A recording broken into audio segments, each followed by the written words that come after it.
Selamat pagi pemirsa, bertemu lagi dengan saya Ian Hendrawan dalam acara seputar Indonesia edisi Jumat 7 Maret 2020 untuk mengabarkan berita-berita yang teraktual, tajam, dan terpercaya yang sudah kami rangkum dalam seputar Indonesia pagi ini.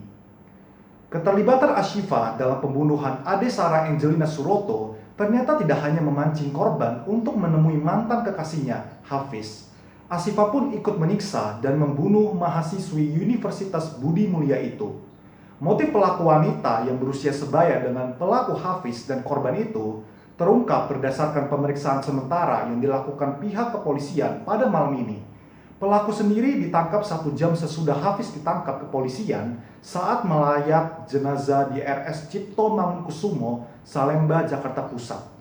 Ashifa sendiri merupakan kekasih Hafiz saat ini, sehingga dia cemburu dengan pertemuan Hafiz dengan mantan kekasihnya itu. Sebelum tewas, kedua pelaku sempat menyiksa korban dengan cara dipukul dan disetrum. Keduanya juga menyumpul mulut Ade Sarah dengan kertas.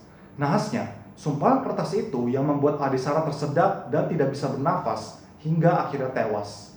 Berikut adalah liputan selengkapnya. Berita selanjutnya, sebuah video yang berisi perkelahian seorang siswa dengan seorang siswi SMA dalam ruang kelas menjadi viral.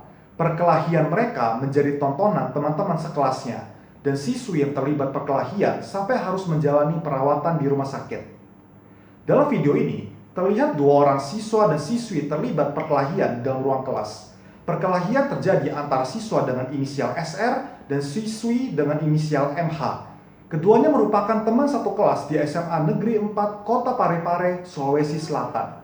Aksi kedua pelajar menjadi tontonan teman-teman sekelas mereka sebelum akhirnya keduanya dipisahkan. Setelah kejadian ini, MH harus menjalani perawatan di rumah sakit karena mengalami sakit kepala. Peristiwa ini berawal dari saat jam pelajaran terakhir ketika tidak ada guru yang mengajar. Para siswa saling melempar kertas di dalam kelas. MH yang terkenal lempar kertas dari SR sebanyak 3 kali, akhirnya terpicu emosinya. Wawancara dengan Kasmi sebagai wali kelas.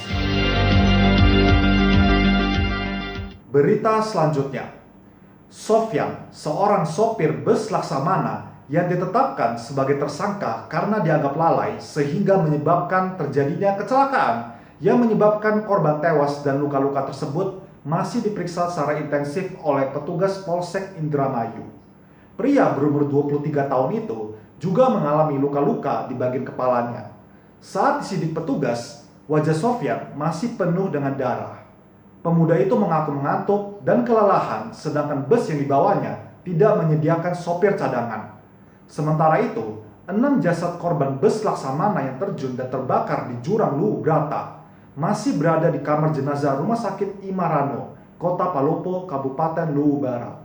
Berdasarkan data sementara, para korban berasal dari Kabupaten Garut, sedangkan untuk bangkai bus masih berada di TKP, dan seluruh korban telah berhasil dievakuasi.